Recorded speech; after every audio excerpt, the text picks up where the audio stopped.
Jerry Rulon, Arcadia, Indiana. The farm operates under Rulon+Enterprises, and my grandfather, father, and I've done it, and now the boys are running it all. Just in the last few years, we've got really interested in the conservation idea because we think there's some future in improving this ground a little bit more without just pouring on added fertilizers. So that's what we're trying to do, and we're learning. We've been working with cover crops for several years now.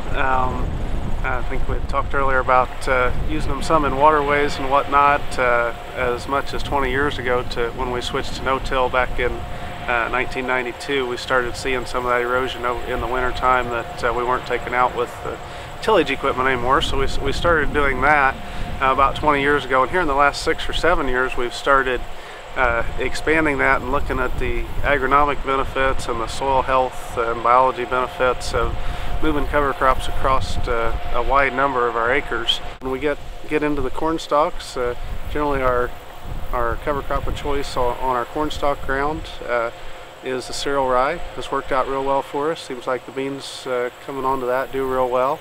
Also do some annual ryegrass where we're trying to get rid of some compaction and things. So just a whole bunch of different things we're trying, and it really depends on the calendar and the problems we're having in a particular field and the erosion concerns and the soil concerns, and so kind of a tailor-made mix there. So one other thing that we're kind of proud of that we've kind of been working on for quite a few years, since the early 90s now, was the idea of a grid sampling and tying that into a whole farm fertility plan, and really a whole farm plan. Since about 1993 we've been on a 1 acre grid approach here on our farm, and sample everything that we farm, both our acres and custom acres. It's all done on 1 acre grids, and everything is variable rated based on those. We've got a lot of really good intensive data when you go to the 1 acre grid, so we're able to do control things such as variable rate seeding on the soybeans and things like that you wouldn't necessarily be able to do with a larger grid, but we've got the information there where we can do that. We variable rate all of our P and K, of course, lime, gypsum, seeding rates, nitrogen rates.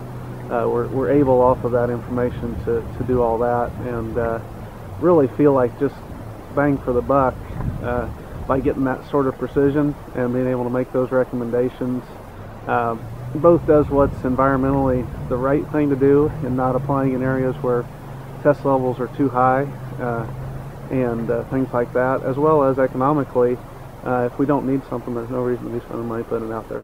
Today we're standing in our new fertilizer containment facility, kind of state of the art in terms of the ability to capture any spills that we might have, and also it's designed so we can do all loading and unloading in here and even capture small spills, so we keep everything away from the ground of water, away from the river.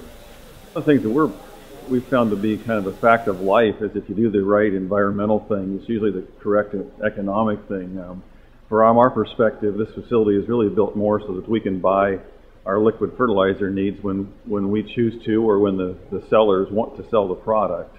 We're standing here beside our long-term continuous corn no-till plot that we started 5 years ago in cooperation with Beck's Hybrids. The focal point of this plot is to look at a continuous corn rotation versus a corn-soybean rotation versus a corn-soybean rotation. And the ultimate goal is to be able to grow no-till continuous corn with no yield drag. And I would have to say that in 5 years we're getting closer.